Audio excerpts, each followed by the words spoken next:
नमस्कार, मैं ऋचा सिंह और आप देख रहे हैं सी न्यूज भारत। खबर महाराष्ट्र के अहमदनगर से है, जहां आगामी लोकसभा चुनाव को लेकर दक्षिण लोकसभा क्षेत्र में राष्ट्रीय समाजवादी पार्टी के संस्थापक अध्यक्ष पूर्व डेयरी विकास मंत्री महादेव जी जानकर के आदेश पर राष्ट्रीय समाजवादी पार्टी के क्षेत्रीय सचिव रविंद्र कोठारी पार्टी की उम्मीदवारी के लिए एड़ी चोटी का जोर लगाते हुए नजर आ रहे हैं। साथ ही आम लोगों की कठिनाइयों को समझने के लिए अहमदनगर दक्षिण लोकसभा क्षेत्र के गांव में बैठक कर रहे हैं। वहीं शेव गांव में प्रेस वार्ता करते हुए रविंद्र कोठारी ने बताया कि 20 फरवरी को अहमदनगर स्थित लक्ष्मी मंगल कार्यालय में बूथ प्रमुखों की बैठक और ओरिएंटेशन कार्यक्रम आयोजित किया जाएगा। इस दौरान बाढ़ जिला उपाध्यक्ष बाजीराव लेंडल, शेवगांव शहर अध्यक्ष सुनील शिंदे, कर्जत शहर अध्यक्ष प्रोफेसर अमोल क्षीरसागर, विनायक नजन सर मौजूद रहे। आइए जानते हैं कि प्रेस वार्ता के दौरान उन्होंने और क्या कुछ कहा। जय भारत। राष्ट्रीय समाज पक्ष शेवगाव तालुकाच्या वतीनं आज शेवगाव तालुक्याचा दौरा लोकसभा निवडणुकीच्या निमित्तानं करण्यात आला। त्यामध्ये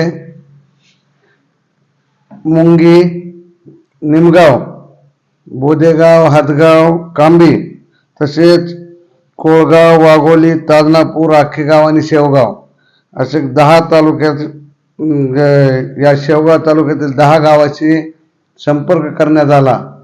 सर्वांची विचारविनिमय कार्यकर्त्यांच्या गाठीभेटी घेऊन करण्यात आल्या। राष्ट्रीय समाज पक्षाचे राष्ट्रीय अध्यक्ष माननीय नामदार महादेवजी जानकर साहेब यांच्या आदेशानं नगर दक्षिण लोकसभा मतदारसंघाची निवडणूक मी स्वतः लढवणार आहे। त्या निमित्तानं हा दौरा होता आणि या दौऱ्यामध्येच सर्व कार्यकर्त्यांची चर्चा, पक्षबांधणी, बूथबांधणी तसंच उत्स्फूर्त असा प्रतिसाद प्रत्येक ठिकाणी गावागावात गेल्यावर मिळाला आणि जे काही प्रत्येक ठिकाणी लोक गोळा होत होते त्यांना उलट या गोष्टीचा आनंद वाटत होता की जानकर साहेब यावेळची निवडणूक स्वतंत्र लढवणार आहेत। त्याबद्दल लोकांमध्ये उत्साह बऱ्यापैकी होता।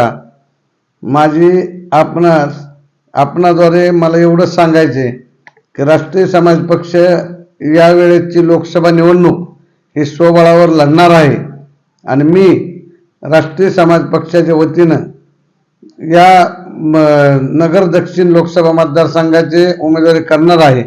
त्या उमेदवारीच्या निमित्तानं हा सगळा दौरा होता।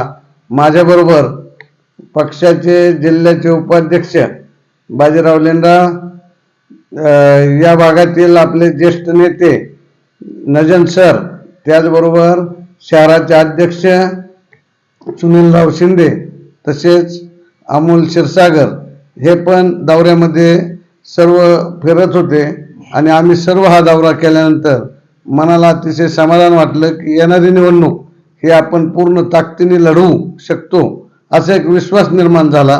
हेच मी आपणास या निमित्तानं सांगतो। महाराष्ट्र से सी न्यूज संवाददाता जयप्रकाश बागड़े की रिपोर्ट। आगामी चुनाव के आते ही सभी राजनीतिक दल अपने अपने स्तर पर काम करने में जुट चुके हैं।